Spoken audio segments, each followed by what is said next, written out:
Hello everyone and welcome back to the Great Book of Grudges. My name is Nathan and we're back with another Total War Warhammer video. Today we'll be continuing our Missing Character series, where we'll discuss their lore, their rules on the tabletop, and how they could be implemented into Total War Warhammer. Today's character is Ariel, Mage Queen of Loren, so without further ado, let's begin. To better introduce this character to people who might not be aware of her, we'll read over her entry into the Warhammer Fantasy Battles 4th edition army book for the Wood Elves. Yes, it's really been that long.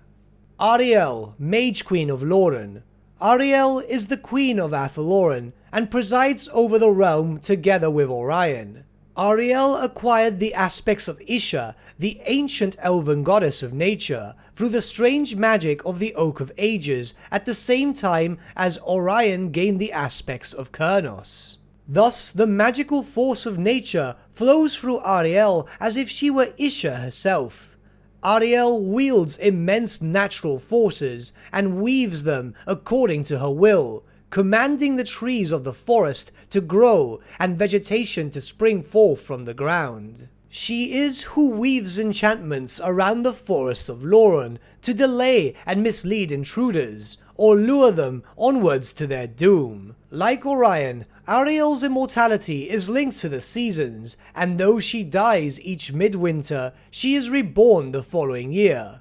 If Ariel perishes in battle, the elves will carry her away and seal her within the Oak of Ages to be reborn again in the spring. When enemies enter the forests of Loren, Ariel shifts shape into her sylph-like war aspect. She grows almost twice in height of an ordinary elf and unfolds huge wings like those of a gigantic moth, covered in tiny scales of shimmering iridescent colors.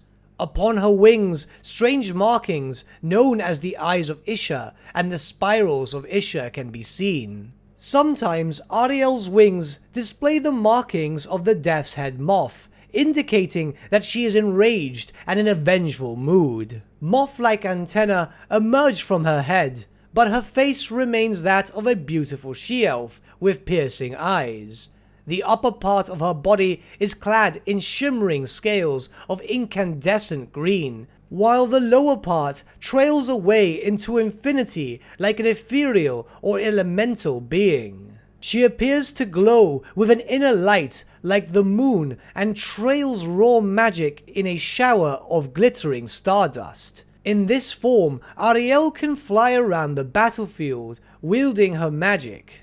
The wafting of her huge wings over the heads of the enemy fills them with dread and awe. Ariel herself is a rather important character in the history of the Wood Elves. The fact that she didn't appear on the tabletop very often is irrelevant, as she was always commonly referenced in the lore. So it's only a matter of time until we see this character implemented into the Total War Warhammer series. In fact, I believe, like a few others, that she might be the focus of the new DLC for the Wood Elves, or maybe even the big Mortal Empire specific FLC, but we'll look more into that in due course. Now, before we start talking about her rules on the tabletop, please bear in mind that Warhammer Fantasy 4th edition and Warhammer Fantasy 8th edition, the last incarnation of this, are almost completely different entities, so a lot of the stuff here, while seeming very much the same, would not translate the same way in 8th. However, we'll do our best to focus on how it would translate into Total War Warhammer.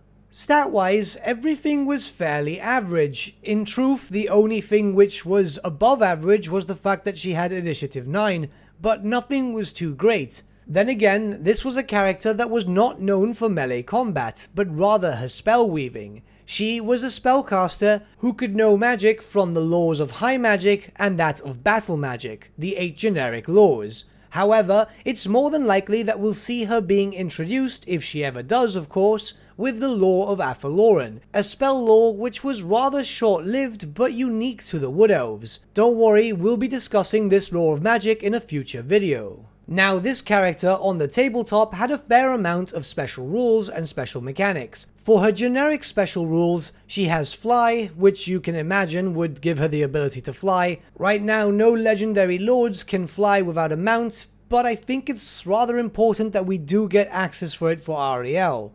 And secondly, we have Divine Aura, which basically means she had a 4-up ward save. Once again, this would be translated as to a natural ward into the Total War Warhammer series. Next was Dodge. Ariel does not carry a shield or wear armor. Instead, she relies on her amazing ability to filt out of the way of missiles and weapon blows, darting aside as if she were a dragonfly.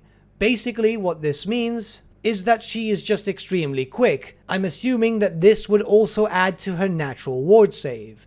And next, for her attacks, she doesn't fight in hand-to-hand combat, despite the fact that in theory she actually does. Rather than using a weapon or her hands, she uses her voice to basically yell at enemies, where she utters a shrill, piercing shriek in the face of her foe, which can wound, stun, or even kill. This is not a mechanic, but it would be rather interesting to see her do this in melee combat, and I just wanted to point it out. However, it is also important to note that they count as special rules in this book. Technically, this was still very early days in Warhammer Fantasy history, so these standard rules would seem like special rules. But now we can move over to her special items, the first being the Wand of Witch Elm. This wand allows Ariel to cast a spell without expending any power cards.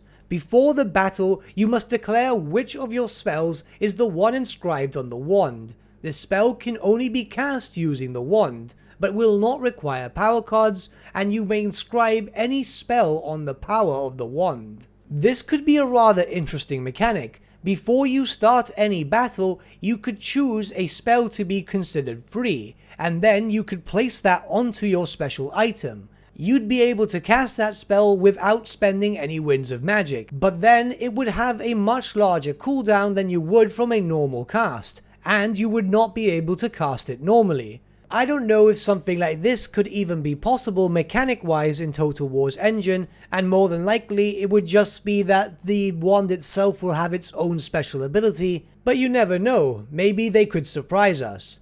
Next we have the Acorns of the Oak of Ages. When the acorns are scattered on the ground, they instantly sprout into oak saplings, which grow at a phenomenal rate, to become mighty trees in a moment. This creates a wood 12 inches in diameter on the battlefield, with Ariel at its center.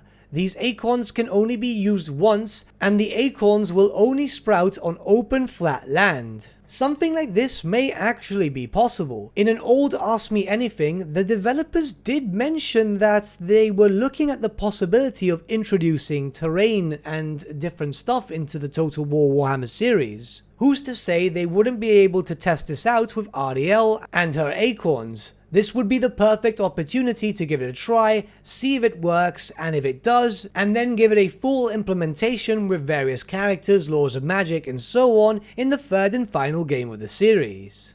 Next we have the Dart of Doom, a special ranged weapon. The dart can be thrown once in the battle, and has a range of 12 inches. If the dart hits a model, it causes one automatic wound, which can only be saved by magical armor. If the wound is not saved, the dart sucks the energy out of the victim, draining its strength characteristic by d6 to a minimum of 1. Something like this could be turned into a magical missile debuff. If it hits its target, it will do some damage, can only be done to characters, and would reduce that character's melee attack power for a certain number of time. Something like this seems like it would be rather interesting. I'm not sure if this should be repeatable, or mainly only have 1 or 2 charges, but even then, this could be something that could change the battle. And lastly we have the Berry Wine. The wine can be given to any one character in contact with Ariel in the magic phase, or she herself can drink it. Any character who drinks the wine will instantly be invigorated and will regenerate d6 wounds. So how this could be implemented is a one-off item as a healing spell. However, to represent this as it is in lore, it could be an extremely powerful healing spell, much quicker than, say for example, Evocation of Nehek or even a standard health potion. This could potentially heal up a character almost to full health within seconds, provided that they have the extra HP in the pool, of course. The character itself had some special rules, but it was nothing too fancy, of course. This was back in the days of Warhammer 4th edition, and it was still pretty much in its infancy. However, as I stated, it's very much likely that we'll see this character implemented into the Total War Warhammer series. She is too iconic of a Wood Elf character to never be added in. In my complete honest opinion, I honestly believe that she'll be added in as the big FLC Lord. Creative Assembly had stated that this FLC character would come with a host of new stuff, armies, mechanics and so on, and they stated that they can't wait for us to meet her. Well, yeah, this could be any female character within the Wood Elf roster, and yes, this could practically mean anyone, but then again, Ariel is the biggest female name in the Wood Elf roster, and seeing as this character is locked behind a large number of paid for content, as you will require Total War Warhammer 1, Warhammer 2, the Realm of the Wood Elves DLC, and then this DLC to eventually access her, this makes the most sense for the slot to belong to Ariel. She is such a big name for the Wood Elves that any other character I don't think really deserves that much attention. Now, I'm not saying that characters such as the Sisters of Twilight aren't that important, but they said her, not them. One character as far as we can see. But what do you guys think? Let me know your thoughts in the comments below and let's start a bit of a discussion. I'm rather curious what you think about this whole Ariel dilemma. I honestly think it's her, but then again I could be wrong and I have been wrong in the past. But with that, my friends, we've come to the end of our video. Thank you so much for watching. If you did enjoy the video, might I suggest giving the video a like or even subscribing to the channel, as it really does help us out.